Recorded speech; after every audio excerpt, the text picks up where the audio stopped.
फर्ज नहीं फर्ज है बच्चों को पढ़ाना, फर्ज नहीं फर्ज है बच्चों को पढ़ाना।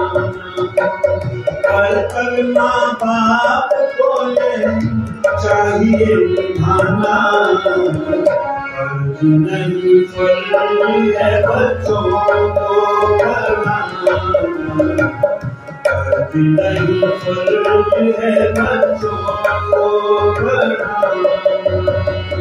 कर्तव्य माँ बाप को ये चाहिए निभाना, फर्ज नहीं फर्ज है बच्चों को पढ़ाना, फर्ज नहीं फर्ज है बच्चों को पढ़ाना।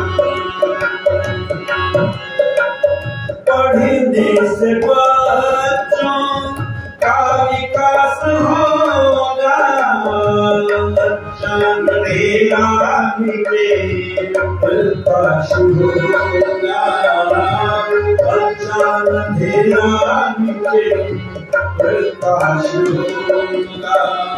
निराश न होगा जीवन बनेगा सुहाना, फर्ज नहीं फर्ज है बच्चों को पढ़ाना, फर्ज नहीं फर्ज है बच्चों को पढ़ाना। कर्तव्य माँ बाप को ये चाहिए निभाना, फर्ज नहीं फर्ज है बच्चों को पढ़ाना, फर्ज नहीं फर्ज है बच्चों को पढ़ाना। मेहनत लगन से तो बच्चे पढ़ेंगे, मेहनत लगन से तो बच्चे पढ़ेंगे, कामयाब होंगे फिर आगे बढ़ेंगे, कामयाब होंगे फिर आगे बढ़ेंगे। लड़ेंगे न आपस में खुश रहेंगे उजाला, फर्ज नहीं फर्ज है बच्चों को पढ़ाना, फर्ज नहीं फर्ज है बच्चों को पढ़ाना। कर्तव्य माँ बाप को ये चाहिए निभाना, फर्ज नहीं फर्ज है बच्चों को पढ़ाना, फर्ज नहीं फर्ज है बच्चों को पढ़ाना। सारे सुखों की खान है विद्या, दुनिया में सबसे महान है विद्या, दुनिया में सबसे महान है विद्या। शान है विज्ञान बोल के बताना, फर्ज नहीं फर्ज है बच्चों को पढ़ाना, फर्ज नहीं फर्ज है बच्चों को पढ़ाना। कर्तव्य माँ बाप को ये चाहिए निभाना, फर्ज नहीं फर्ज है बच्चों को पढ़ाना, फर्ज नहीं फर्ज है बच्चों को पढ़ाना। विद्या से सच्चा जिसे प्यार होगा, जीवन में उसी के चमत्कार होगा, जीवन में उसी के चमत्कार होगा। संसार होगा प्रेमी उसी का दीवाना, फर्ज नहीं फर्ज है बच्चों को पढ़ाना, फर्ज नहीं पड़ती है बच्चों को घर तक माँ बाप को ये चाहिए निभाना। कर्ज नहीं पड़ती है बच्चों को कर्ज नहीं पड़ती है बच्चों को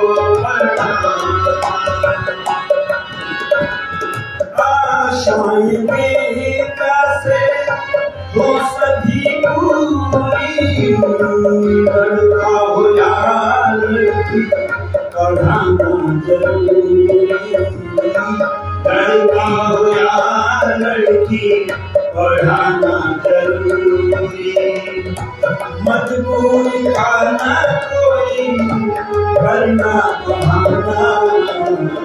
कर्ज नहीं पड़ती है बच्चों को पढ़ाना कर्ज नहीं पड़ती है बच्चों को पढ़ाना। घर तक माँ बाप को ये चाहिए निभाना। कर्ज नहीं पड़ती है बच्चों को पढ़ाना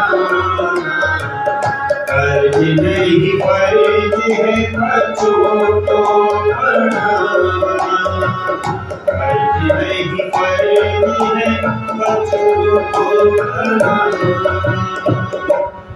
आज ये तीसरा दिवस इस सत्यार्थ प्रकाश कथा का प्रारंभ हुआ है। अभी मैंने गीत आपके सामने रखा, कर्ज नहीं फर्ज है बच्चों को पढ़ाना।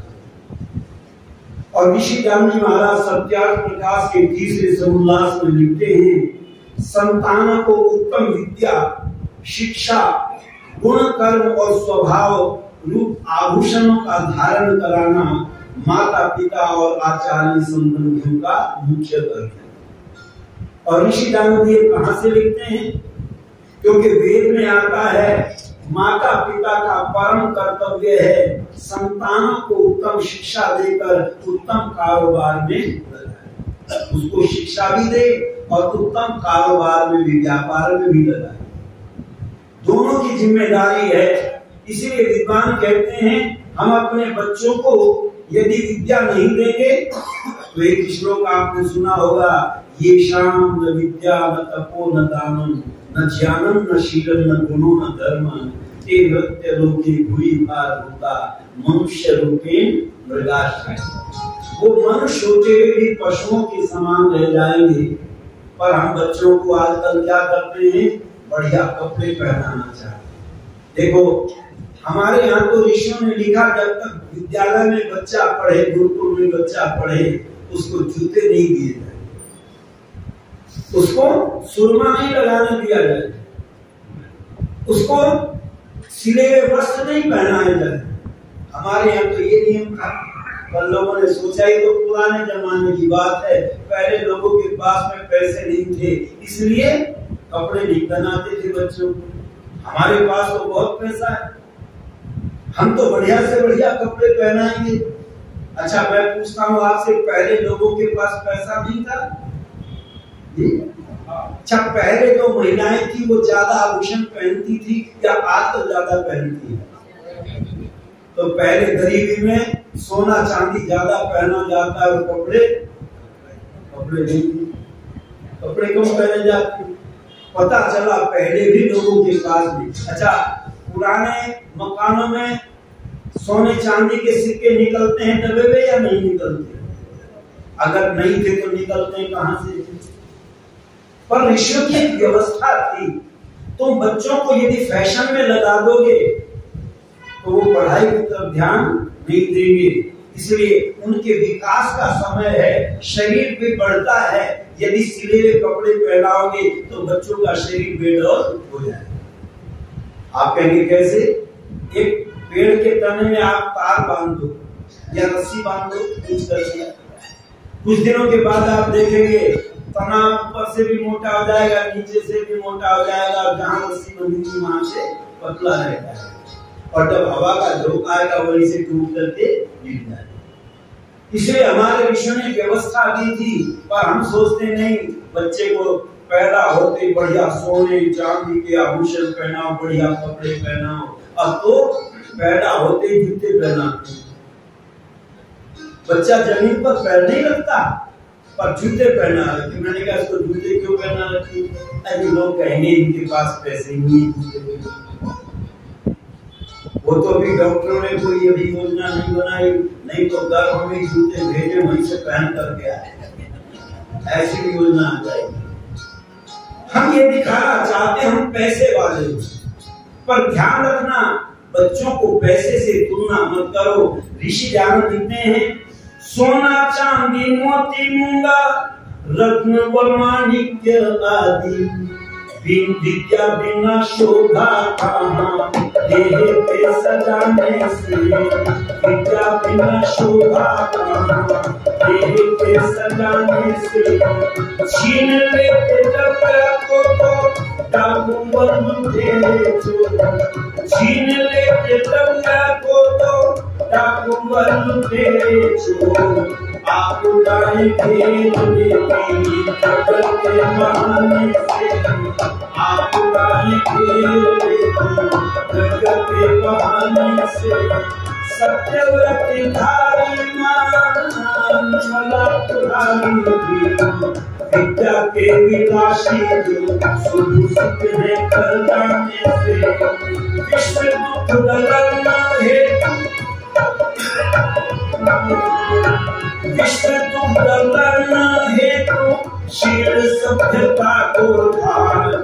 धर्म पुकारी वीर कन्या के कर्माने से। धर्म पुकारी वीर कन्या के कर्माने से।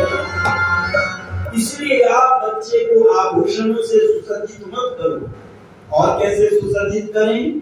तो कहते विद्या के द्वारा बच्चे को सुसज्जित करना, विद्या रूपी आभूषण डालना। और ऋषि दानी महाराज ने एक माला दी। कौन सी माला दी? सोने की, तुलसी की, रुद्राक्ष की, मोतियों की, नहीं रत्नों की माला। और वो कौन से रत्न दिए? तो लिखते हैं आर्योपदेश रत्न माला। तभी आप सुनना उसको, कितने कमाल की चीजें ऋषि दानी महाराज ने दी है। यदि आर्योपदेश रत्नमाला को आपने नहीं पढ़ा तो आर्य क्या सिद्धांतों को मानते हैं उसको समझ नहीं सकते। और उन्होंने उसका नाम दिया आर्योपदेश रत्न माला। माला तो हमको पहनाई, पर सोने चांदी की नहीं, रत्नों की माला पहनाई। पर रत्न किसको कहते हैं? आपके इस बाजार में बहुत रत्न दिखते हैं। मैं गया तो लिखा था दुकान पर रत्न भंडार। लोग उनको रत्न मानते हैं, पर चाणक्य जी महाराज लिखते हैं इस पृथ्वी पर 3 रत्न मौजूद है, अन्न, जल और सुंदर वचन। तो ऋषि दानी ने कौन से रत्नों की माला दी? सुंदर रत्नों की, सुंदर वचनों की माला दी। वो बच्चों को यदि जीवन में धारण करा दोगे तो बच्चा सुखी हो जाए। और कौन सी विद्या बच्चों को पढ़ाए? तो ऋषि दानी महाराज लिखते हैं विद्या विलास मनसो धृतशील शिक्षा सत्यव्रता रहित मान मला पाया। संसार दुख दल में सुभूषिता ये धन्या नरा विहित कर्म परोपकार। बच्चों को परोपकार के कर्म सिखाओ। यदि परोपकार करना सिखा दिया तो वो रत्नों की माला पहन लेंगे, उनका जीवन धन्य हो जाएगा। इसलिए ऋषि दानी महाराज आर्य समाज का नियम लिखते हैं संसार का उपकार करना इस समाज का मुख्य उद्देश्य है।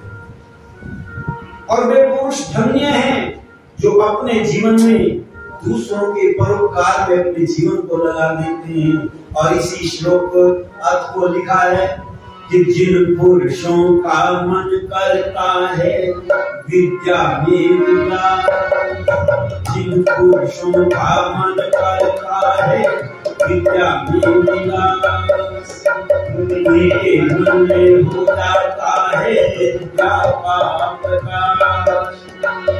करते हैं जो अविद्या करना, वो धन्य है जिनको शोभा मन करता है विद्या में विलास, उनके मन में हो जाता है विद्या का प्रकाश। करते हैं जो अविद्या करना, वो धन्य है जिनको शोभा मन करता है विद्या में विलास।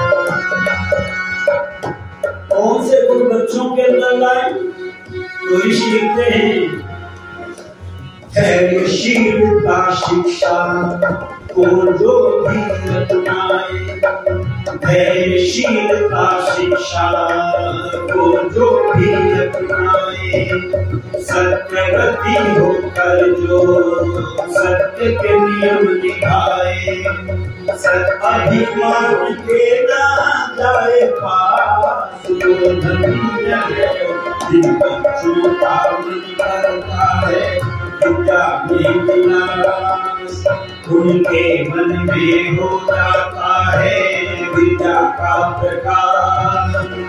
करते हैं जो अविद्या का नाश, वो धन्य है जिनका छोटा मन करता है विद्या में विलास, उनके मन में हो जाता है विद्या का प्रकाश। करते हैं जो अविद्या का नाश, वो धन्य है जिनका छोटा मन करता है विद्या में विलास। सबसे पहला गुण बच्चों के अंदर पैदा करो, उनके अंदर धैर्य हो। पर आज बच्चों में धैर्य है? किसी बच्चे से को बेटा ये काम ऐसे करना, अरे तुम्हें पता नहीं है पिताजी, हम सब जानते हैं, हम कर लेंगे। अच्छा, इन्होंने पूछा कौन सा काम करना है, क्या करना है, कैसे करना है? नहीं, धैर्य नहीं है, क्योंकि वो जानते हैं, हम सब कुछ जानते हैं, ये कुछ नहीं जानते।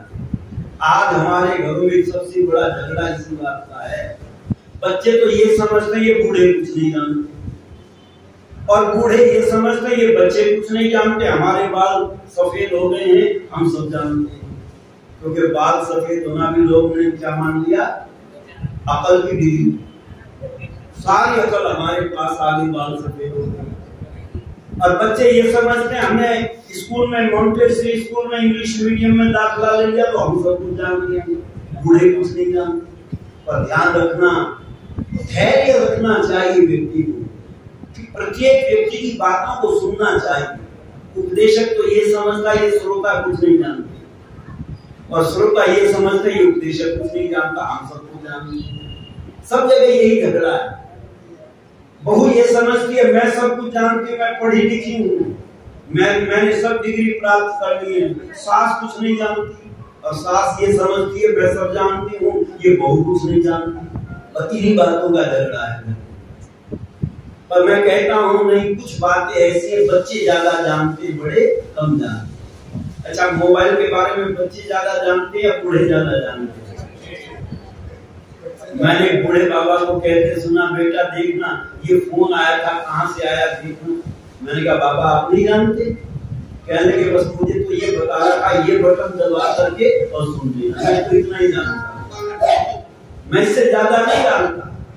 हमने एक बच्चे को बुलाया, बेटा देखना ये फोन कहाँ से आया है। उसने कहा ये इनकमिंग कॉल है, ये आउटगोइंग कॉल है, ये मिस कॉल है, इससे फोटो खींचते हैं, इससे मैसेज देखे जाते हैं, सारे फोन का ऑपरेशन कर दिया बच्चे ने। अच्छा, बच्चा तुमसे ज्यादा जानता है कि नहीं जानता? ध्यान रखना, नई तकनीक सीखनी है तो इन बच्चों को गुरु बनाना पड़ेगा, और मैं बनाता हूँ बच्चों को गुरु, बच्चों से बहुत कुछ सीखता हूँ। पर अगर हम इसी घमंड में बैठे रहे नहीं हम सब जानते हैं, तो आप उस विद्या से वंचित हो जाओगे। और जीवन जीने के बारे में बच्चे ज्यादा जानते हैं, बूढ़े ज्यादा जानते हैं?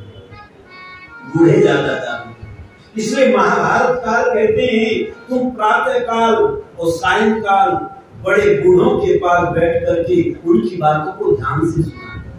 पर आजकल बच्चे सुनते हैं ध्यान से? क्यों नहीं सुनते? क्योंकि वो जानते हैं हमने बहुत डिग्री प्राप्त कर ली है, हम सब कुछ जानते हैं, ये बुरे कुछ भी नहीं जानते, ये तो अंगूठा छाप। पर नहीं, जिस रास्ते पर तुम चलना चाहते हो इन्होंने उस रास्ते पर चल करके देख लिया है। इसलिए इनके अनुभव से लाभ उठाने का प्रयत्न करो। और विद्वानों ने लिखा जो बूढ़ों के पास में ज्ञान होता है उस ज्ञान की पुस्तक किसी लाइब्रेरी में नहीं मिलती। पहले लोग तो अपना अनुभव लिखते थे, डायरी लिखते थे, अब तो बंद कर दिया सबने लिखना। पर बड़े बूढ़ों के पास बैठ करके उनकी बातों को ध्यान से सुनना। यदि तुम्हारे अंदर धैर्य होगा तो सुन सकते हो, यदि धैर्य नहीं है तो नहीं सुन सकते। और धर्म का पहला लक्षण क्या है? वृत्ति धैर्य। धर्मात्मा बनना चाहते तो बच्चों को धैर्यशाली बनाओ, सुनने की आदत डालो, सुनाने की नहीं, सुनने की आदत डालो। ये टेप चल रहा है, पहले सुनेगा तब बाद में सुनाएगा। जैसा जैसा हम सुनते वैसा ही हम सुना सकते हैं, और यदि सुनेंगे नहीं तो सुना भी नहीं सकते। इसलिए बच्चों में कौन सी आदत आनी चाहिए? धैर्य और शीलता और सत्यव्रत। सत्यव्रत कैसे बच्चों में सिखाएं उसकी चर्चा आगे आएगी।